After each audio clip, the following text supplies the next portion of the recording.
E a gente começa aqui com a desgraça que vem do desgoverno do sapo cachaceiro, que é para ficar bem marcado aqui na nossa memória.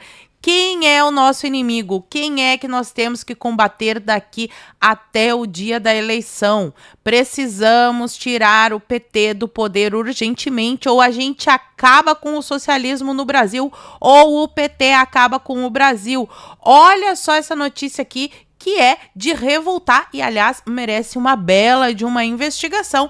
Metrópolis traz Margarete cantou em bloco de empresa que captou 1 milhão via Rouanet. Tá bom pra vocês? A Margarete Menezes ganhou 290 mil, ganhou cachezinho, porque esse povo aí do amor não se apresenta de graça, para se apresentar em bloco organizado por empresa que tem interesses no Ministério da Cultura. Então, olha só, a Ministério da Cultura,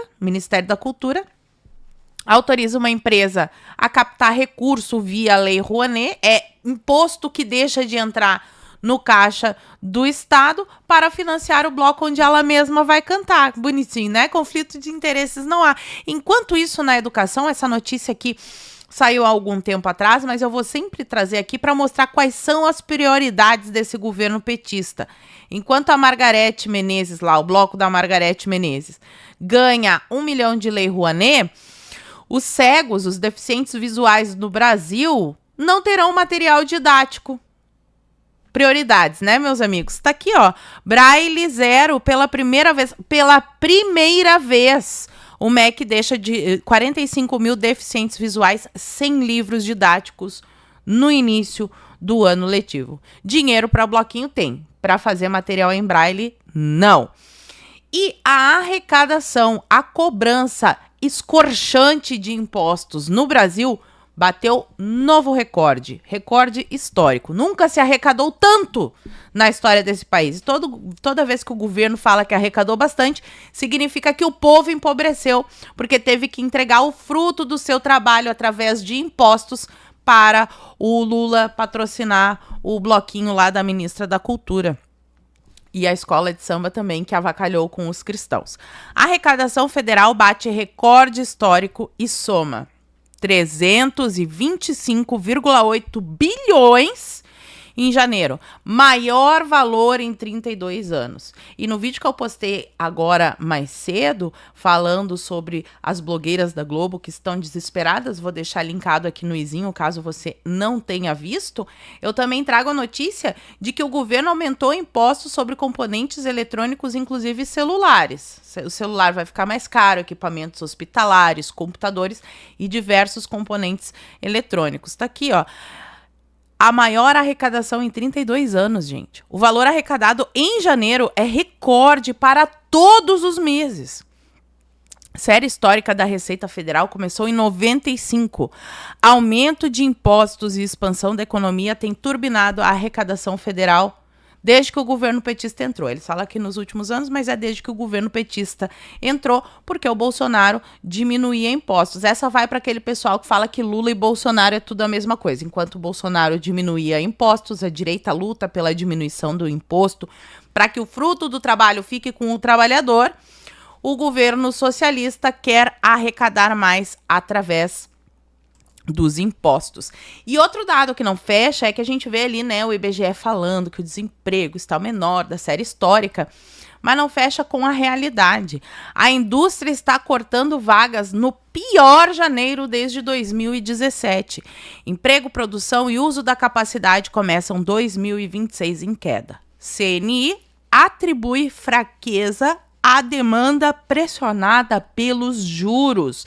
E a conta não fecha porque o seu Pokémon lá do IBGE coloca todo mundo que recebe Bolsa Família ou que não está procurando emprego no momento, eles não colocam na conta dos desempregados, né? Recebeu o Bolsa Família, para receber o Bolsa Família tem que estar desempregado, mas não conta na estatística do IBGE.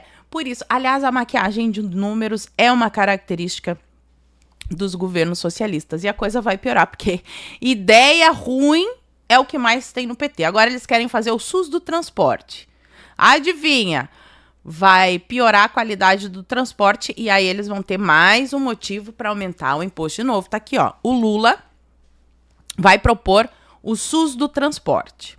com tarifa zero em plano de governo. O secretário de comunicação do PT, Gilmar Tato, afirmou à CNN Brasil que a ideia é começar a tramitar a tarifa no Congresso neste ano e pautar eleições com o tema. Mais uma medida eleitoreira deste desgoverno. Então é por isso que a gente precisa focar na candidatura do Flávio Bolsonaro, que é realmente quem tem chance de tirar e varrer, tomara, o petismo para sempre do poder do Brasil. E eu vou mostrar que ele está ganhando apoios importantes, mas antes vamos falar aqui sobre a chantagem, assim, escancarada, em letras garrafais, que a Folha noticia como se fosse a coisa mais normal do mundo. Cúpula do Congresso, Mota, Alconhonho e seus asseclas, cúpula do Congresso, sinaliza votar pena menor a Bolsonaro se chantagem.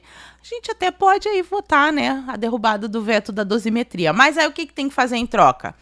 A pressão por CPI do Master esfriar. Por que será que o Alcolumbre e o Mota não querem a CPI? Aliás, o Alcolumbre colocou sigilo nas visitas do careca do INSS ao Senado. Será que ele passou pelo gabinete do Alcolumbre? Às vezes eu fico me perguntando se é que a gente pode perguntar as coisas na democracia, né? Mas segue aqui a Folha dizendo: o objetivo é votar em março, agora, mês que vem, daqui a alguns dias, né? O veto de Lula ao PL da dosimetria. A tendência é que a decisão do petista seja derrubada. Então, eles têm os votos para derrubar. Vetos precisam ser derrubados por sessão conjunta a ser convocada pelo Alconhonho. E é aí que mora o problema. Que terá de ler o requerimento das CPIs. Porque desde a CPMI do circo lá da pandemia, gerou-se ali a jurisprudência de que quando a CPI é mista, não depende da autorização do presidente, né? Na Câmara precisa que o Mota autorize.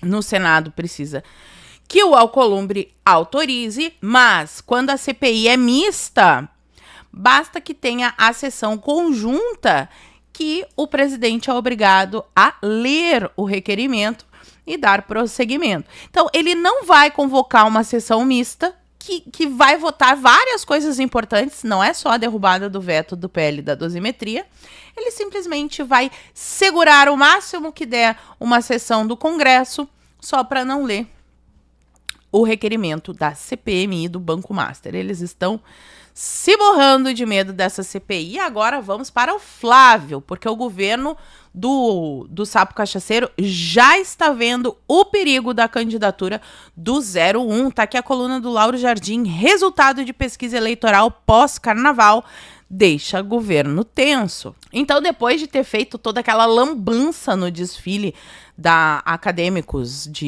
Niterói, que foi uma desgraça, ridicularizou cristãos e mostrou a verdadeira face da esquerda, o Palácio do Planalto está tenso. Nós teremos aí a divulgação dos resultados das primeiras pesquisas pós-carnaval. Então, o governo foi informado pela pesquisa Atlas Intel Bloomberg, que será divulgada amanhã. Então, presta atenção, se inscreve no canal, já ativa o sininho, porque eu vou trazer o resultado da pesquisa. Vai mostrar o avanço de Flávio Bolsonaro e a estagnação de Lula no primeiro turno e uma diminuição da diferença entre os dois no segundo turno. A pesquisa foi feita depois do carnaval e naturalmente foi impactada pelo desfile da Acadêmicos de Niterói na Marquês de Sapucaí. E outro instituto de pesquisas, que é o Paraná Pesquisas. Gente, eu também tenho diversas ressalvas, mas assim, até as pesquisas que sempre erram para a esquerda estão mostrando o crescimento de Flávio. Significa que o crescimento deve estar tão gigantesco que não dá nem para ocultar. Feito esse parênteses, a Paraná Pesquisas também trará uma, e essa pesquisa deve mostrar Flávio Bolsonaro à frente de Lula pela primeira vez. Pela primeira vez. Nova rodada do Paraná Pesquisas pode trazer reviravolta no cenário eleitoral.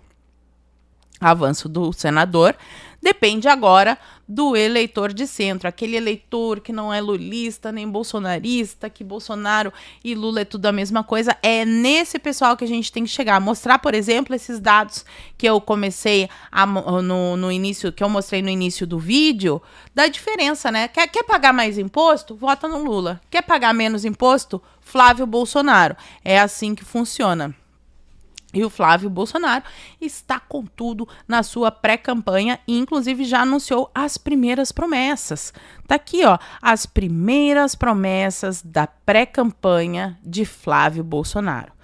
01 vai anunciar o compromisso de não disputar a reeleição. Aliás, é muito importante escolher muito bem quem vocês irão colocar na Câmara dos Deputados e no Senado. No Senado, por razões óbvias, a gente está vendo aí a ditadura do STF, mas também na Câmara dos Deputados, porque eles estão, assim, com o pé que é um leque para votar uma reforma eleitoral. E essa reforma eleitoral pode ser muito boa e aumentar a representatividade, principalmente nos estados do Sul e do Sudeste, onde a gente está bem subrepresentado na Câmara em relação a Norte e Nordeste, mas pode ser muito ruim, porque há pessoas aí que querem mudar o voto para um distrital misto e a gente vai ter uma lista fechada por partido. Então aí as pessoas não irão nem votar mais no candidato, vai votar na lista, o que é terrível. E ele também fala sobre as medidas de responsabilidade fiscal. Aquele básico, né?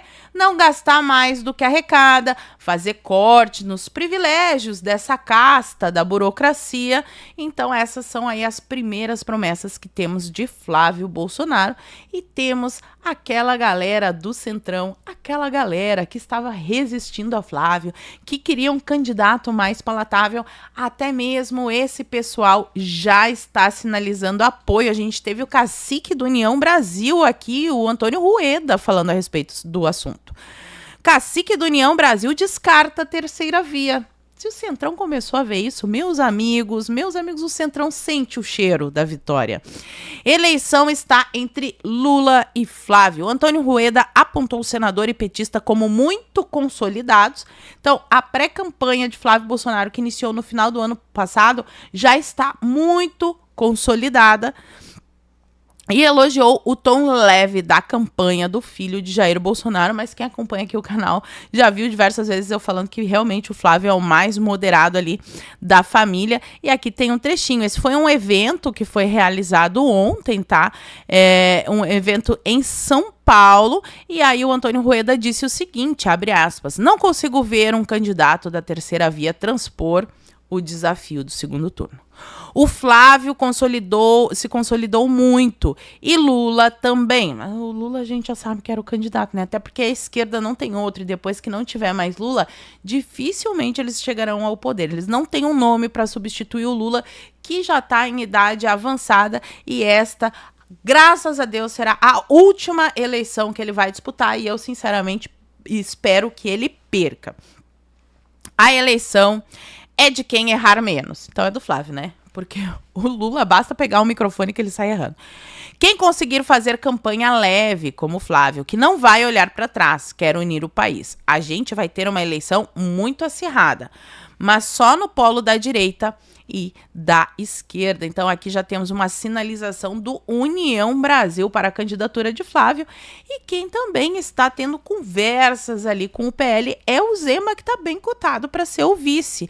PL quer definir nas próximas semanas se Zema será vice de Flávio. Segundo o presidente do partido, Valdemar Costa Neto, o processo está no início, mas tudo pode acontecer, e tá bem forte esse babado aqui do Zema ser o vice do Flávio Bolsonaro, e eu particularmente gosto bastante da ideia.